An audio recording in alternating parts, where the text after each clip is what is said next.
Good afternoon. I'm Jim Foster, Executive Director of the City Club. Welcome to this City Club New Leaders program. The City Club New Leaders are our young professional group, and we are really delighted with the kinds of programs that they plan and offer, and this is under the auspices of that group. So welcome, and particularly on this really nice, I guess you'd call it a Chamber of Commerce Day, in the middle of November. To have this kind of weather is wonderful, and we're glad that you all came and share your noon hour with us. My duty today is to introduce the moderator of this program, who is our downtown councilman, Joe Cimperman. Joe has been councilman of Ward 13, which is the downtown and the near in some of our wonderfully historic neighborhoods since 1997, I believe. And that's important to all of us in this room, but particularly to the City Club. Joe's been a member of the City Club for many, many, many years, and not only a member, but an active member, and particularly in suggesting and bringing City Club wonderful speakers and terrific programs. I think we're going to make him an honorary member of the program committee for some of the people and issues that we've had included today. So Joe's the moderator of the program, and I'm going to ask Joe first to come down here and have some guests come and join us for a ceremonial ringing of the gong, and then he'll take over as moderator. Thank you. Good afternoon. If I could ask our guests from Cologne, Germany, who represent the delegation, to come forward. And while we are not allowed to have open flames with the passing of the torch, this will do. So I would ask you to gong this into our beginning. Thank you very much. So please. Here we go.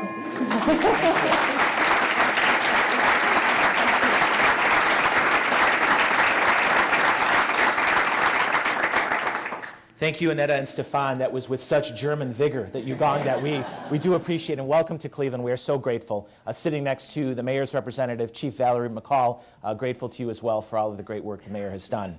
Good afternoon. It is a great privilege to be with you here today, moderating a group of people who know so much about bringing great things not only to our wonderful city, but people who have been involved in an effort that really is a global outreach and an enterprise. It is safe to say that when the Gay Games come to Cleveland in 2014, which is a mere few years away, it will change Cleveland forever. And our panel today is here to talk about the wonderful things that have happened, are happening, and what we all need to do to come together to make this a Games of incredible importance and significance, the greatest one yet to be. A little history. The Gay Games began in 1980 with Dr. Tom Waddell in San Francisco with a very simple mission: to foster and augment the self-respect of lesbians and gay men throughout the world, and to engender respect and understanding from the non-gay world. Every single 4 years, the Gay Games have grown, and they've grown not only in stature, but also in competition, and in terms of the number of people who have come to the cities that have hosted them. In such great cities as Vancouver, New York, Amsterdam, Sydney, Australia, Chicago, Cologne, and in 2014, Cleveland. Our panel today is a wonderful panel that was directly responsible, along with many others in the room, to bring the Gay Games to Cleveland. Before I introduce them, I've been asked by the founder, Doug Anderson, to ask the members from Cleveland who went to Cologne as part of our delegation to please stand so your fellow citizens can thank you for your great work. Would everyone who is in Cologne please rise?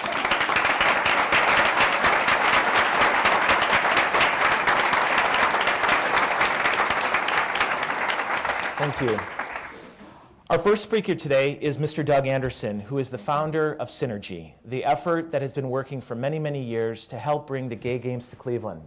Douglas has traveled across the world and has met many people and forged relationships that are the direct result of why the Gay Games are coming here to Cleveland in 2014. Our next speaker is Mr. Michael Murphy, the Senior Vice President of Fleischman Hilliard, who created a presentation in Cologne that was likened to a Broadway show. And I can with jazz hands. With jazz hands. And I can tell you that being part of that team, I've never been more afraid of a director in my life.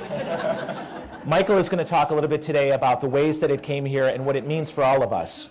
Our next speaker is our dear friend Dirk Breiding, who's come here all the way from the faraway city of Akron, Ohio. He's the Vice President of Sales for the Akron Convention and Visitors Bureau, and he's someone who really understands the importance of regionalism and how to make it happen.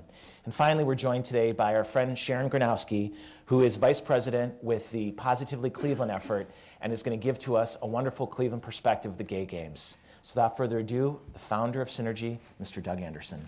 Thank you.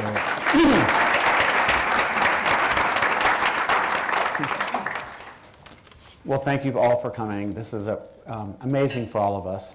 We have to be pretty brief because it's going to take a long time to get through a lot of information. Since Joe already gave you most of it regarding the history of the gay games, I just want to expound upon it. We decided to do this nearly 2.5 years ago. And we actually did this as a mechanism for creating change in the city of Cleveland for economic purposes. We actually believed, and that was my partner Jeff of 15 years and my closest friend Brian, who are also the founders of the Synergy, we wanted to show to the world that Cleveland was an incredible city. I lived here in the 80s, and I moved away 20 years ago. And then I decided to move back here. I decided to come back home. And when I came back home, I saw a beautiful emerald city that could actually have a Renaissance movement, and we started to create that by developing relationships with many of you people who are sitting here in this audience, because we believed in all of you. That gave us the strength and the fortitude to actually go down this road for 2.5 years pro bono to make sure that this happened for the city of Cleveland. Now, did we ever surmise that this was going to come to this historical opportunity? That wasn't what was in our plan. Our plan was to make sure that people understood that the LGBT or the GLBT community is athletic in mind and cultural in mind. And we spend a lot of money. $70.8 billion annually is credited towards travel and leisure within the GLBT community here in the United States. So let's tap into that market. We did so by collaborating with Positively Cleveland. Dennis Roach, Dan Williams, and Sharon Gronowski were instrumental in the development of this program. Our sister city in the South, the Akron Summit Convention Visitors Bureau, was on board the moment we said we want to do this. It's those collaborative relationships that gave us the fortitude in the very beginning to say we can make this happen. Fleischman Hillard International, the largest PR firm in the world, came on board pro bono via Michael Murphy. So now we have all these elements to start us with the support of the Greater Cleveland Sports Commission, who were instrumental in giving us some guidance. We decided we can do this. And we did this because we wanted to create a foundation, the Cleveland Synergy Foundation, that was going to be everlasting, that it wasn't just going to be attributed to the games themselves. It was all about enhancing the economy, the image, and the quality of life of the GLBT and straight community by attracting and creating athletic and cultural events. There are so many people in the LGBT, GLBT community that do many things, athletic and culturally, that this city was not aware of. So we made an agreement with Akron and with Cleveland to create Cleveland plus Akron and develop this regional approach so we can bring those events here to Cleveland and Akron. And that's precisely what we've done. Now, when we decided to do this, we thought we'll start really small. Hello? I mean, we're talking, we anticipate for 2014, we will have between 15 and 20,000 participants. We believe that'll carry over to almost 200,000 people here in Cleveland for 10 days. So try to imagine the economic impact, specifically if you are an entrepreneur, if you have a business, if you offer a product, merchandising. We have a model and a premise in our philosophy that every good and services that we need comes from Northeast Ohio first, Ohio second, and the United States last. It's got to help create jobs, and that's really what our motivation is. But we are cohesive. I'm the passionate one of the bunch. I'm the one who will take you in the corner and give you a big old hug and give you a pep talk. But I also can be very direct, and I can tell you what I need. And what I need for you guys to understand is that this is a momentous occasion. This will happen one time.